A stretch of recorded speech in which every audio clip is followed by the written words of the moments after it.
Не может быть ограничен доступ журналиста к информации, представляющей общественный интерес, затрагивающей права, свободы и законные интересы граждан. Статья 4. Закон Кыргызской Республики о защите профессиональной деятельности журналиста. Ассаламу алейкум, урматтуу көрүүчүлөр. Аты жөнүм Али Ергешев. Азыр биз Бишкек шаарында турабыз. Кеч болуп калганына карабай, мага ишкерлер кайрылып чыккан болчу. Али ушундай мэрия тарабынан дагы бузуу иштери башталып атат. Бирок бузуу иштердин себеби кандай деп сурасак, жашылдандыруу зонасын кылышыбыз керек. Бирок жашылдандыруу зонасы үчүн бош жерлер ошончо жатат. Бул чакан бизнести колдоочу бирөө жарым барбы? Негизи бир колдоо көргөзүлөбү? Же жалаң эле ошол бузуш керек экен деп баарын бузуп кете берсек, эртең буну ким курат? Кайрадан буну калыбына ким келтирет деген суроолорду айтып мага кайрылып чыгышкан болчу. Ошол маселелер менен бүгүн силерге кыскача бир аз жартып бергенге аракет кылабыз. Анан мен комментарийлерди окуп атам. Мамлекеттин саясатына сен али каршы чыгып атасың деген кишилер болуп атат. Жок, мен каршы чыкпай атам. Бузуу иштери болсун, шаар көркүнө келсин, ачылсын. Бирок жашылдандыруу үчүн же болбосо жолду кеңейтүү үчүн ошончо толтура жерлерибиз жаткан учурда жеке чакан ишкерлерге келип туруп, аларды моралдык жагынан же болбосо финансылык жагынан зыянга учуратуу болбосун, алардын дагы укугу корголсун, алар дагы мындай жүрөгү тынч иштесин деген гана үмүтүм болуп атат. Бул жерде жанагы укуктук тала дейбиз го. Мен 7 жылдын жүзү ар дайым мен мыйзамдуулукту талап кылып келген кишимин да. Ошондуктан дагы мыйзамдуулук болсун, мыйзам таласы менен баралы. Анан бөрк ал десе баш алып келүү болуп кетпесин, башаламандык болуп кетпесин деген максатта ушундай адамдардын мындай укугу корголсун деген үмүттө гана көргөзүп атам. Менин камерам албетте бир нерсеге чече турган маселе эмес. Мен болгону бул нерсени коомчулукка жарытып берем. Албетте бийлик өкүлдөрү ага өздөрүнүн баасын беришет деп ойлойм, өз реакцияларын көргөзөт деп ойлойм. Андан сырткары өзүбүздүн катталуучулар жана Кыргыз Республикасынын жарандары албетте бул нерсеге өз ой пикирлерин билдирип, өз бааңыздарды өзүңүздөр бересиз деп ойлойм. Биз менен болуп туруңуздар, астыда силерге бир чакан сюжетти көргөзүп берүүгө аракет кылабыз. Урматтуу көрүүчүлөр, азыр мен бул жакка келип ишкерлер менен бир аз сүйлөштүм да, анан мен айттым, мэрия эмне деп жөө келтирип атат, силердин ошол мекемеңер алынышына деп айтып атам да. Анан көрсөк, бул жакта парковка маселеси десек, парковка дагы бар экен. Жашылдандыруу десек, жашылдандыруу дагы бар экен. Тротуар жокпу деген суроону берип атам, бирок тротуар дагы бар экен. Лоток жокпу десем, лоток дагы бар экен. Асфальт жокпу десем, асфальт дагы бар экен да. Мындайча айтканда, мындай кыскача кылып айтканда, шаар тургундарына ыңгайлуу шарт түзүп бере турган эмне талап болсо бүт баары бар экен. Ошондуктан мэрия эмне үчүн эми бул жеке ишкерлердин иш ордун алабыз деп атат. Эң кызыгы бул ишкерлерге дагы ошол келишимди түзүп, келишим кагаздарын берген дагы мамлекеттик мекеме болуп атат да. Эми кече өзүңөр келишим кагаздарын колуна берип, сүйүнчүлөп, жакшы иштегиле, ишиңерге ийгилик деген тилектеш сөздөрдү айтып туруп, анан артынан келип туруп бузуп салабыз, талкалап салабыз дегениңер бул кандай болуп калат, мен аны дагы түшүнбөй атам. Астыда көрө береличи окуяларды. Аягы жыйынтыгы эмне менен бүтөт экен. Албетте буга силер баа бересиңер. Мен атым Абдужапар, фамилиям Шериф болот. Мен ошо 1-домдо жашайм, 18 жылдан бери жашайм. Бул жерде конфликт болуп атканын ызычуу бир эле кыз менен бир ошол жерде жашаган житель аял бар, адвокат. Ошону менен ызычуу болгонбуз.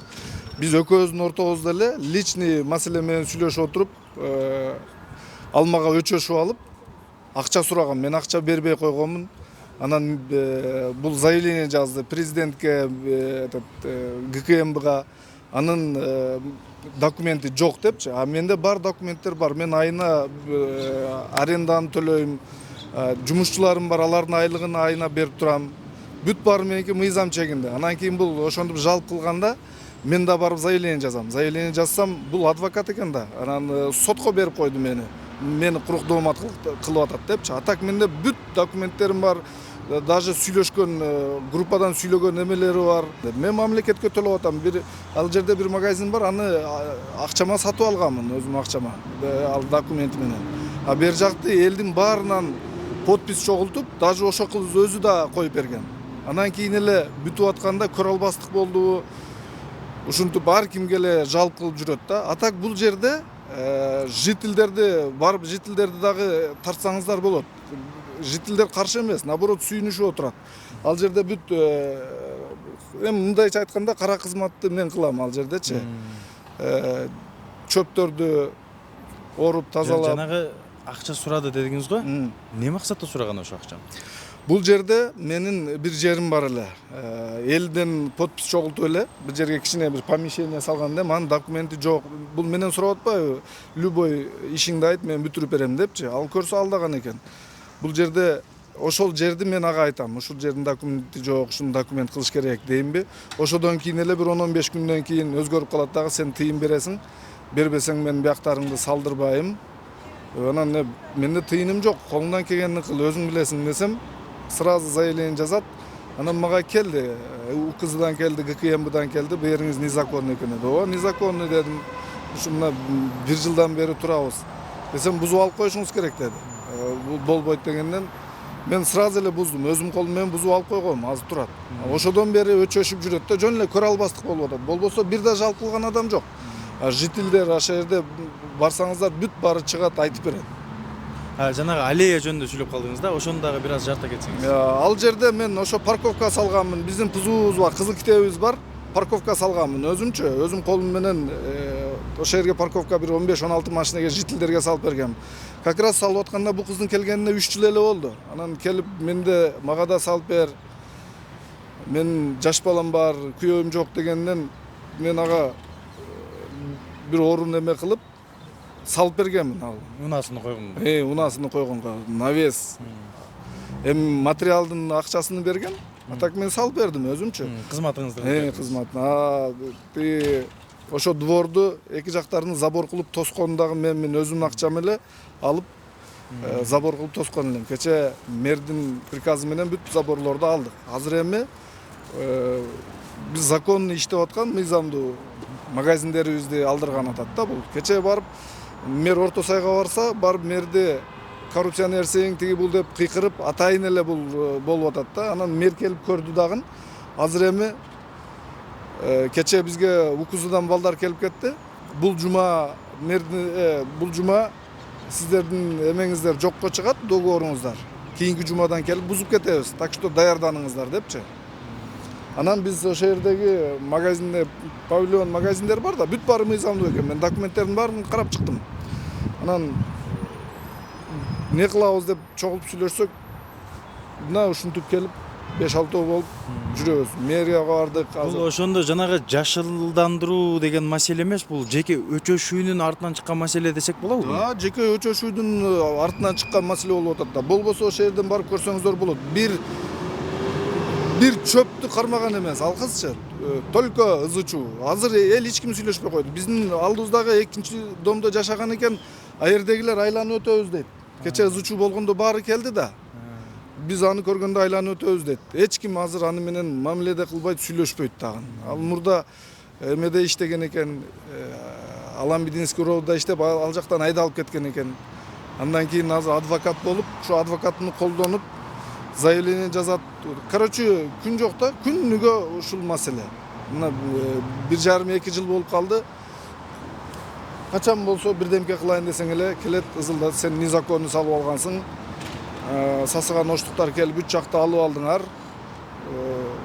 депчи. Анан кийин мен документтеримди алып чыгып бүт баарын көрсөттүм, элге да көрсөттүм. Эл өзү айтып атпаймынбы, колун чогултуп берген ар биричи. Бул жеке ишкерлер мага кайрылып чыгат. Колубузда ошол муниципалдык мекемелерден берилген документтерибиз бар. Бирок ушундай белгисиз кызматкерлер тарабынан бизге ушундай сөз айтылды. Адрес точный кайсы жерде? 7-нчи микрорайон 5Б. 5Б. Саманжына менен 5Б1А ошол жердеги бир 5-10 чакты жерди айтып атат да.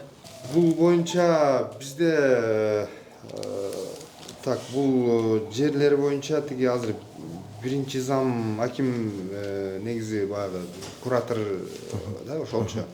Ал киши бар бекен азыр тактай эле. Тактай берсеңиз. Комиссияда экен Марем Алмайкович. Марем Алмайкович ушакта экен. Как раз ушундай эмелерди комиссия бар да, комиссия карап, мурун ошол комиссияда каралып, бул жанагы под объекты облегченного типа деп турбайбы бул ООТ деп коебуз да, жеңил типтеги объектилер депчи.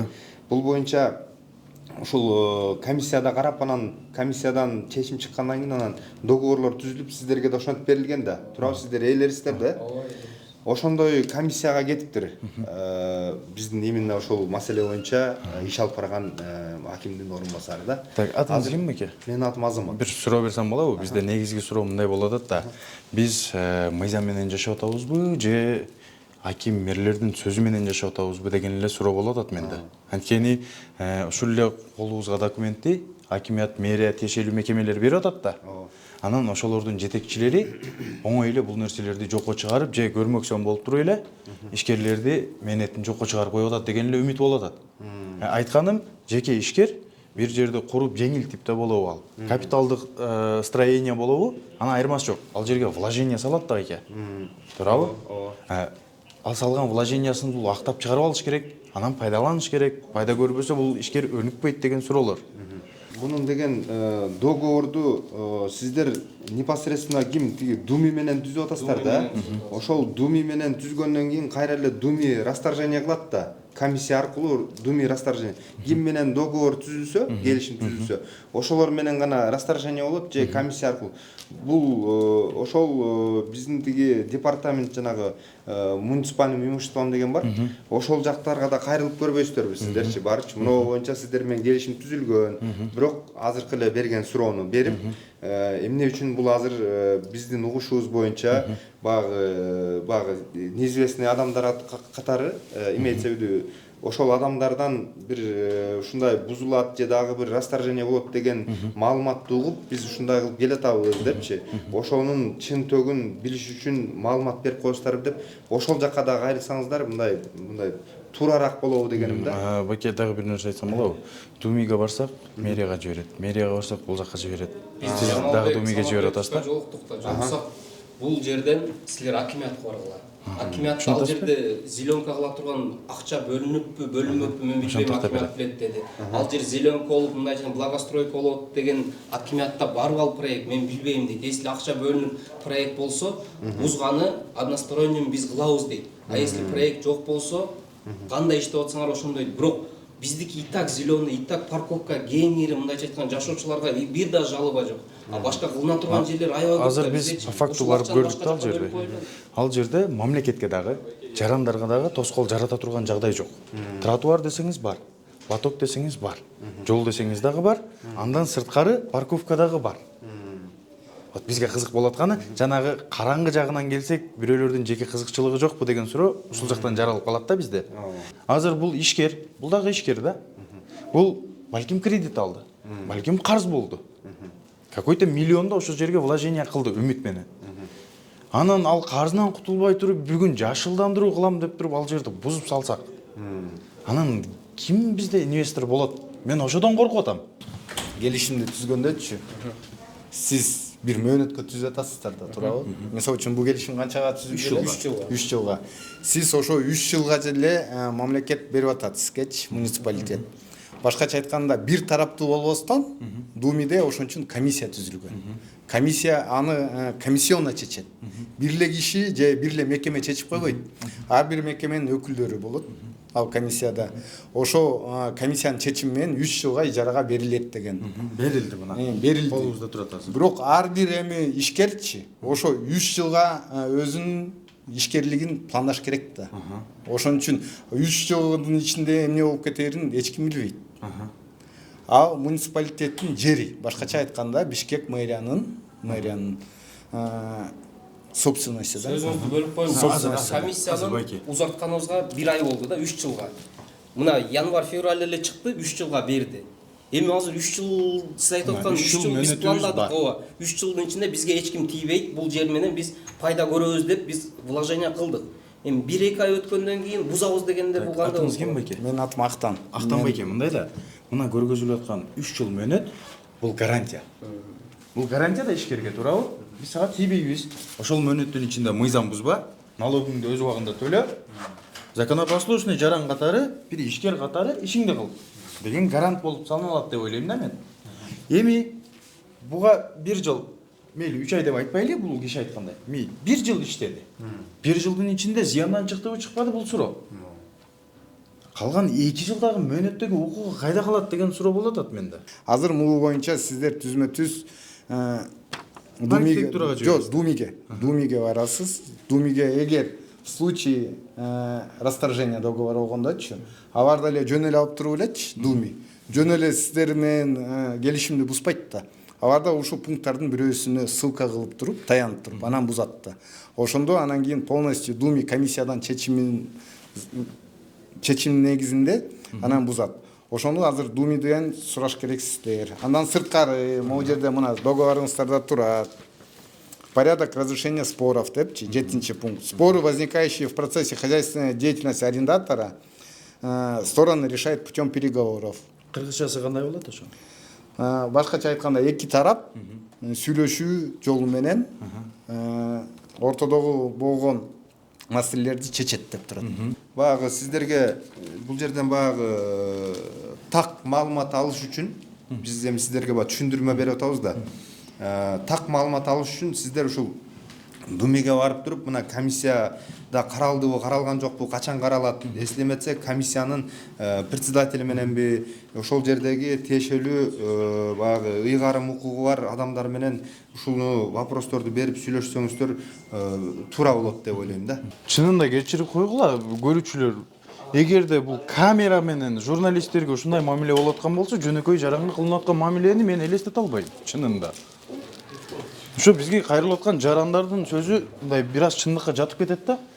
Адамча мамиле көрбөйсүң дегени чын да. Менин оюмда. Так, эжеке, бул жерди жетектөөчү ким? Эжекелер. Бул жакты жетектөөчү ким? Заведующая терапия. Ким ошол адам? Мен Жакипова Бактыгүл Камиловна. Сизби, эжеке? Азыр обед убакыт болуп калды, мен чыгып кетип атам. Кечиресиздер. Ассаламу алейкум. Бул жерде эки эле адамдын түшүнбөстүгү болуп атат да. Бизди кечээ барып, укузунун балдарыбызда барып, бул жума эртең бүрсү күнү силерге чечим чыгат, комиссиядан жокко чыгарылат, силердин доогоруңар депчи, ошо бизден ошо жерде бир толтура магазиндерде. Анан кийинки жумадан келип сынай иштетебиз депчи. Менде бул боюнча маалымат жок экен, мен көрүп атам, ижара келишимдер бар экен, арендасын төлөп атасыңар да. Да, бүт баарын төлөп атабыз, ижара келишимдери бүт баары бар. Минимум 1 жылдыктар да бар экен, а так основном 3 жылдык экен. Эми бул мындай, бул деген ижара келишим түзүү маселеси же ижара келишим жокко чыгаруу маселеси бул комиссиянын чечими менен гана болот.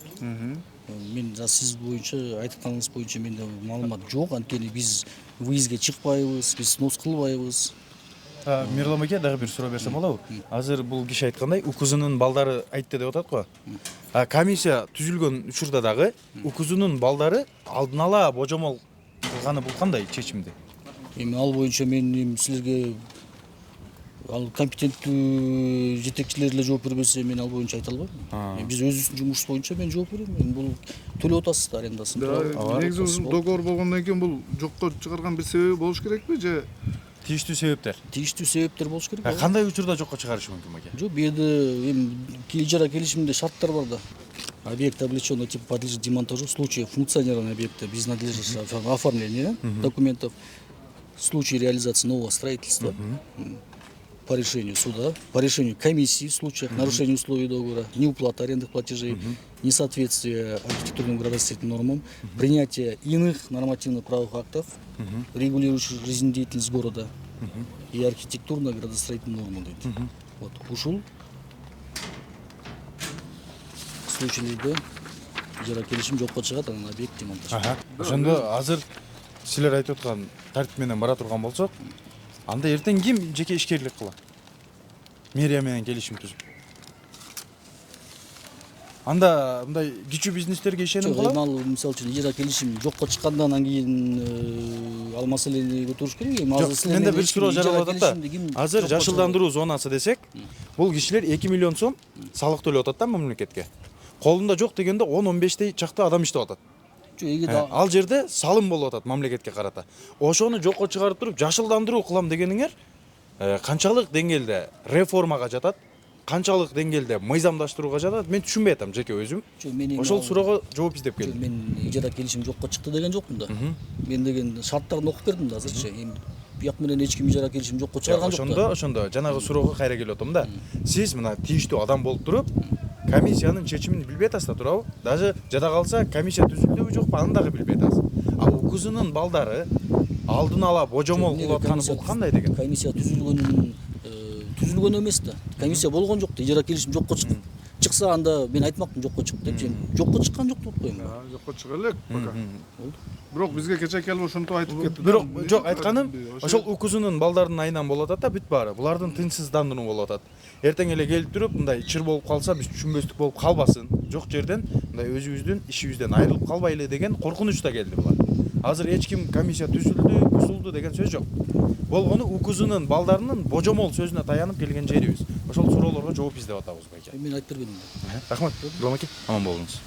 Урматтуу көрүүчүлөр, саат кеч болсо дагы азыр биз ошол кафелер жайгашкан, ишкерлердин мекемелери жайгашкан жердеги тургундар нааразы болуп атат деген сөздөрдү угуп атканыбызга байланыштуу. Эми азыр күндүз баары жумушта болот, кечке маал үйлөрүндө болобу деген үмүттө азыр ошол тургундар жашай турган жерге келгенбиз. Алардын дагы ой пикирлерин угууга аракет кылып көрөбүз. Албетте ар бир адамдын ой пикири биз үчүн маанилүү. Анткени азыркы учурда ошол тургундарга мындайча айтканда тоскоолдук жаратып атат, алардын жашоосуна бир ыңгайсыздык жаратып атат деген версиялар айтылып атат. Бул сөздөрдүн төгүнү канчалык чын, аны дагы тургундардан тактаганга аракет кылып көрөбүз. А это муниципальная территория была вообще, и там никогда не убиралось, не поливалось.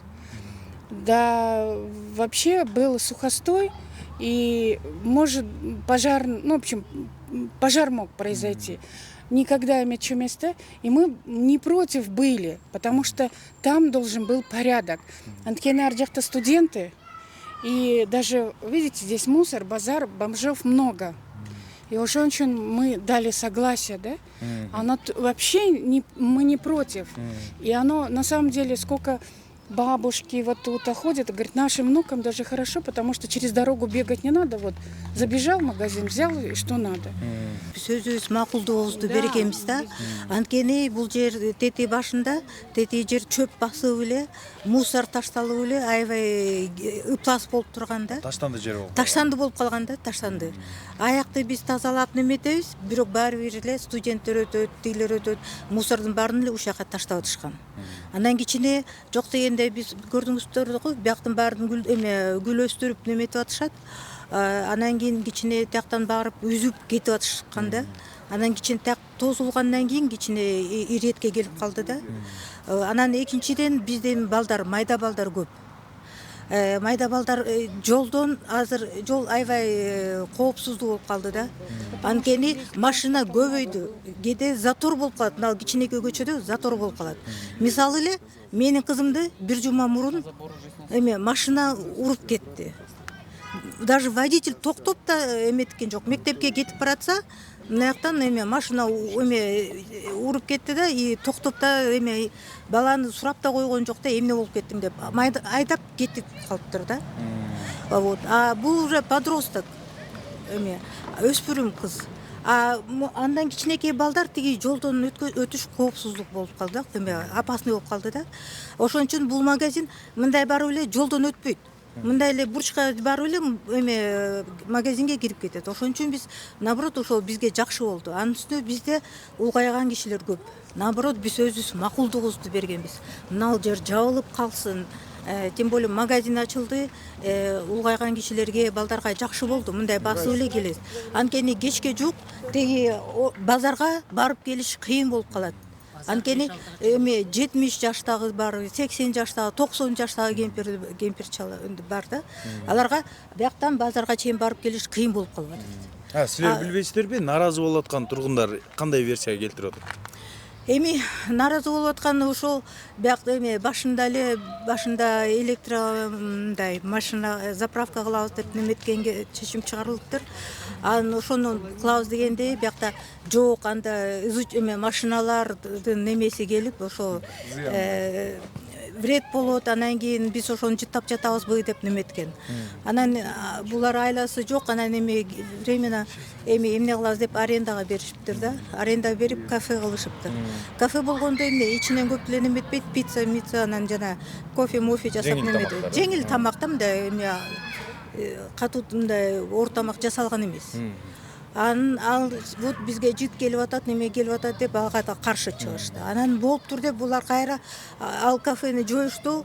Анан кайра эме продуктовый магазин ачты. Ичкилик сатылбайт. Эң негизиги ошо ичкилик сатылбайт бул магазинде.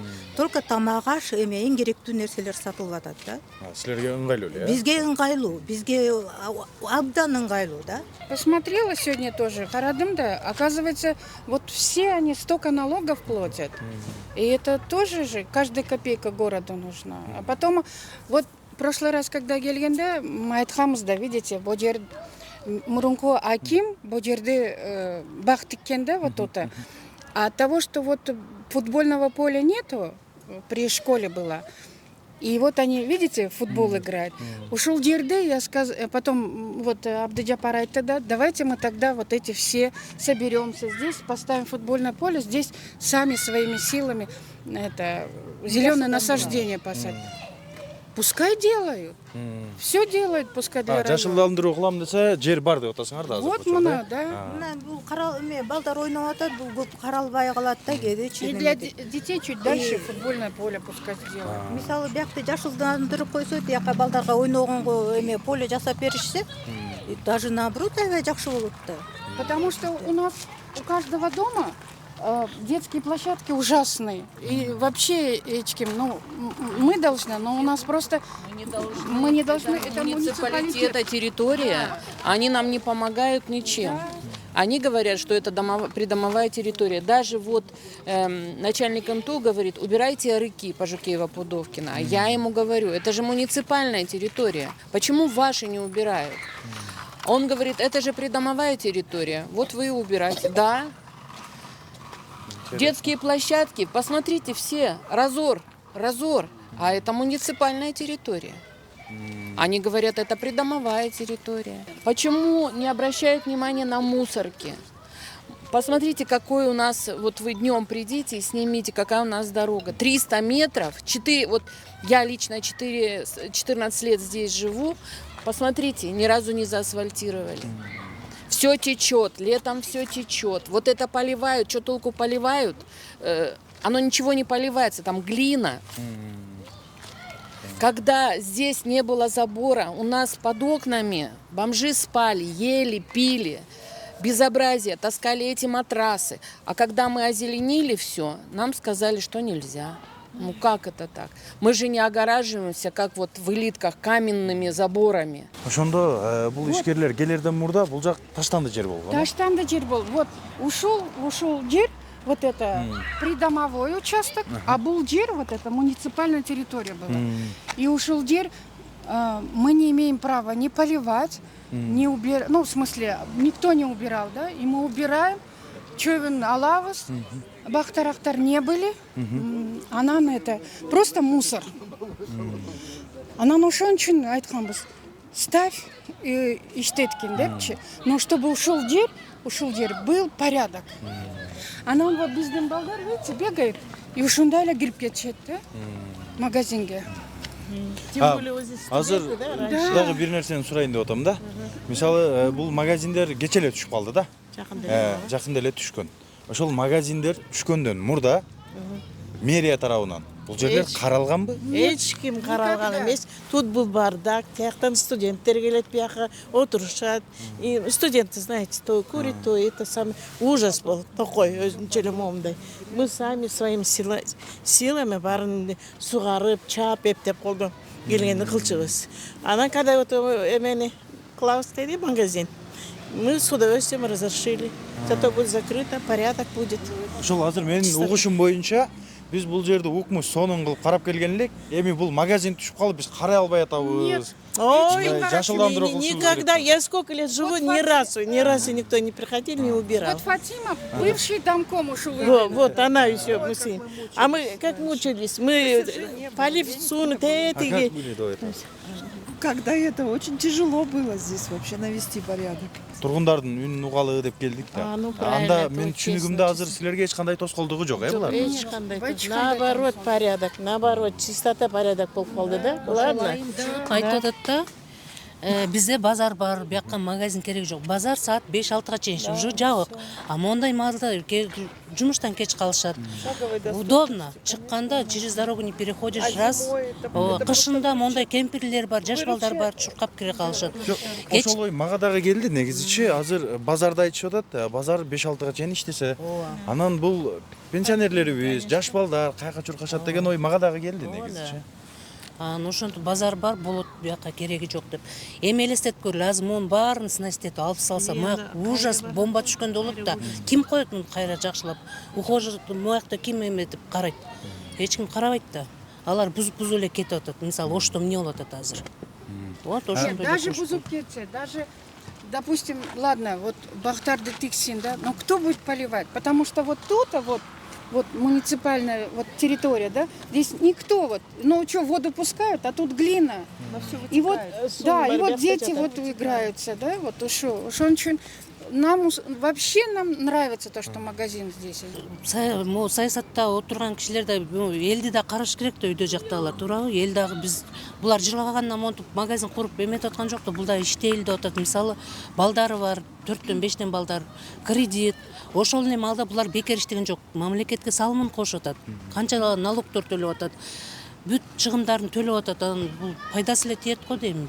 Даже когда вот тут кафе было, допустим, оно было, как говорят, это доступный. Анткени вот тут студенты бар, да? Им тоже хорошо. Так что вообще не надо. Рахмат эжекелер. Силердин ой пикириңерди угалы деп келгенбиз. Рахмат эжекелер, аман болгула. Силерге дагы ийгилик. Рахмат.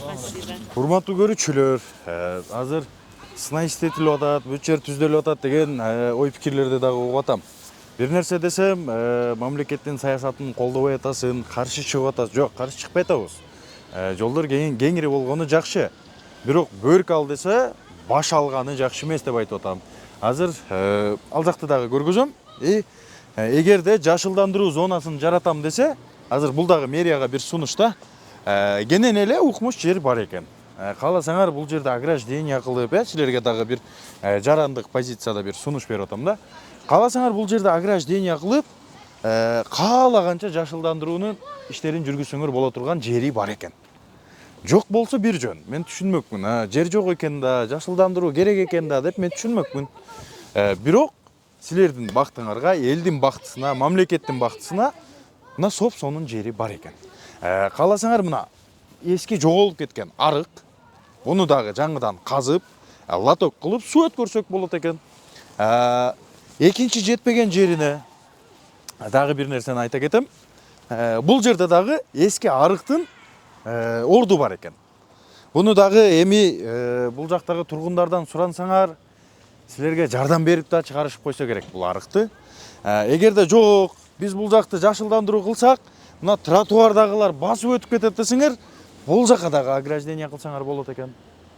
Эгерде мэрия жашылдандырууну чын жүрөктөн каалап аткан болсоңуздар, силерге сунуш бул буйрук эмес, же болбосо мындай кекетүү эмес, саясатыңарга каршы чыгуу эмес, болгону силер балким көрбөй калсаңар, силерге сунуш катары айтылып аткан жер.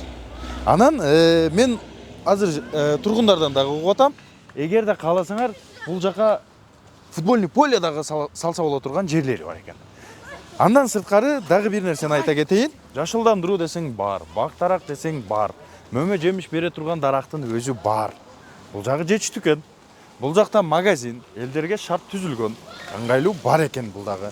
Жеңил тамактануучу типтеги реконструкция кылынган жерлер бар экен, кафе дейбиз. Бул жакта окуу жайы бар экен, студенттерге оңой экен да. Азыр силер буну бузуп саласыңар, мейли. Булар каршы чыга албасын.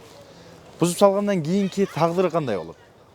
Мына жашылдандыруу зонасына 3 метр дагы мындай чөп кошулабы? Кандай болот? Негизи бул боюнча бир проект такай иштелип чыгылганбы? Ошонча жашылдандыруу зонасы турса, дагы 2 метр жашылдандыруу зонасын кошолу макул. экологиябыз смог тазаланып кетеби? Менде ошондой суроолор бар да. Смогсуз калабы? Бишкектин абасы тазаланып кетеби бул менен? Бул ишкерлер азыр кагаз түрүндө мен көрүп атам, салыкты 2 миллион төгүп атса.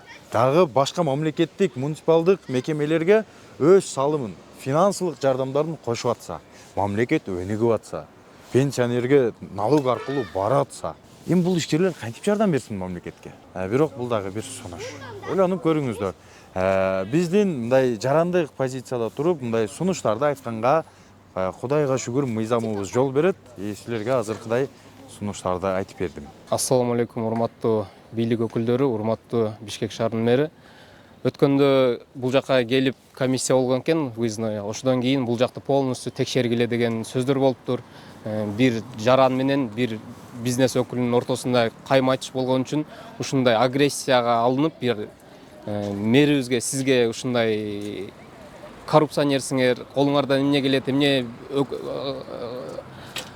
иш алып барбай атасыңар, коррупция менен эмне күрөшпөй атасыңар деген сөздөр болуптур. Ал жерде бул аял болушунча баягындай доолап, же мэриядан бир нерсе алып, же жителден, бизнестен бир нерсе алууну максаттап келет. Бул жерде айта кетсем, бардык павильондордун документтери таза. Биз эсептеп чыктык бардыгыбызчы, бул жерде бардыңар канча акча киргиздиңер десеп, бир 40 миллионго жакын акча киргизилиптир. Бул деген биз 1 жылга жана 3 жылга кылып бөлүп берет. Ошо 3 жылга биз расчет алабыз. Ушундай окупаемость деген нерсе бар. 40 миллион сом бул аябай чоң акча. Ар бир жылда бул тазалыкка эле 180 миң сом кетиптир. Думиге 2 миллионго жакын акча кетиптир. Электричество, единый налог, соцфонд эсептегенде бул уже 10 миллиондон ашкан 1 жылдык. Бул деген аябай чоң акча. Бул деген президентибизди, Камчыбек Кыдыршаевичти бул наоборот алып бараткан саясатына каршы келип атат. Эмнеге? Анткени чакан бизнес өзүн багып аткан, бул аябай жакшы бул күндөрчү. Канчалан жумуш орундары менен камсыз кылып атабыз биз, канчалан бюджетке, шаардын бюджетине, республиканский бюджетке салым кошуп атабыз. Эми буздук, ладно, эртең бузгандан кийин эмне болот бул жер? Бомба түшөт. Ким көркү 100 метр бул жерде наоборот жаман болот көркүчү. Азыр бир жакшыны каждый суббота сайын биз жителдер менен субботник кылабыз. Бир да житель бул жерде наразылык жок, баягы конфликтный аялдан башка. Бардыгы ыраазы, магазиндер жакын, бала чака ойногонго зелень ушунча достаточно бул жерде. Бул жагы парковка достаточно. Бул биринчи линия болбосо бардыгы жителдердин удобствосу боюнча болуп атат бул жердечи. Биздин маселени туура жака чечип бериңиздерди суранабыз. Биз бүт жака сурандык, кайрылдык. Бизди коргой турган бир орган барбы? Прокуратура деген надзорный органдар. Бул кандай болот? Келип эле ушинтип коркутуп, бузуп сала берсе боло береби? Биздин бул жерде, например, мына мен айтсам, өзүмдү айтсам, жерде 4 кыз иштейт. Өзүм семьям ушул жерде иштейбиз, соода сатык кылып. Биздин кредиттерибиз бар, банктан алып иштеп аткан. Азыр эми келип эчтекеси жок эле, бир себеп жок эле бузабыз деп атышат. Менин бул жерде 3 жылга договорум бар, муниципалитет менен, Думи менен түзүлгөн. Дагы 27 жылга чейин мен иштешим керек. Мен иштегениме мына көп болсо, канча бир 5-6 ай болду. Уже келип азыр бузам деп атат. Мен бул жерден банктан кредит алып, банктан алган кредитимди баарын ушул жерге салганмын. Азыр эми бузабыз деп атат. Эмне кыларыбызга башыбыз катып, ушинтип ар кимден жардам сурап жүрөбүз. Службалар бизди караган жок бирөөсү да. Анан блогер, журналисттерден суранып, хотя бы ушуну бир элге чыгарып бергилечи, биз кандай кылышыбыз керек?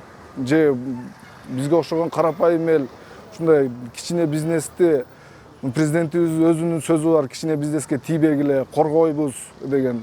Наоборот бизди коргобой эле келип бузабыз, бу жерде азилин тетебиз дейт. Мына азилин тетебиз дечү болсо, мына бул жерде бош жер бар. Бул жерде эч ким азилин тетпейт дагы, карабайт дагы. Биз колубуздан келгенде чыгып, суу келгенде буруп коебуз. Бул жакта монтип, мектептин полиясы бар болчу, ал жерди да тосуп алышты. Азыр балдар ойной турган жери жок. Могул жерге мына ошо жашылдандыруу жерге футбол ойноп атышат. Биз барып, бүгүн мэрияга да барып кайрылдык. Мүмкүн болсо бизге ушул жерди бериңиздер. Биз аллея кылып бул жерди жарыктандырып, кичине ылдыйраагы балдарга кичинекей кылып футбольный поле салып берели. Ушул жердеги эле могу кичине бизнесмендер. Бул жерде бир 7 магазин бар экенбиз. Ошолор общий сүйлөштүк дагы магазин иштеткен эмелер менен. Ошол жерге бир кичинекей поле салып берели деп сүйлөштүк. Ал да мэрияга жакты. биздин анан бул жерде мамлекетке төлөп аткан жылдык эмелерибиз, мисалы мен өзүмдүкүн эле эсептесем, налог, аренда, мусор, сууга бүт баары жыйылып, светке баары жыйылып, мен жылына 3 миллиондон ашык акча төлөйт экенмин, чисто мамлекетке. Мага окшогон бул жерде 7 магазин бар. Баары эми 3 миллион болбосо башкасы 2 миллиондон төккөндө эле 7 магазин канча болуп атат? 14 миллион, 15 миллион акча мамлекетке жылыга биз мына кичинекей эле ушул жердеги 4-5 магазин төлөп атабыз. Бул келип ошол бир аялга эле өчөшүп, аял экөө бири-бири менен ызылдашып эле. Азыр эми биздин магазиндер бузула турган болуп атат. Кандай болот?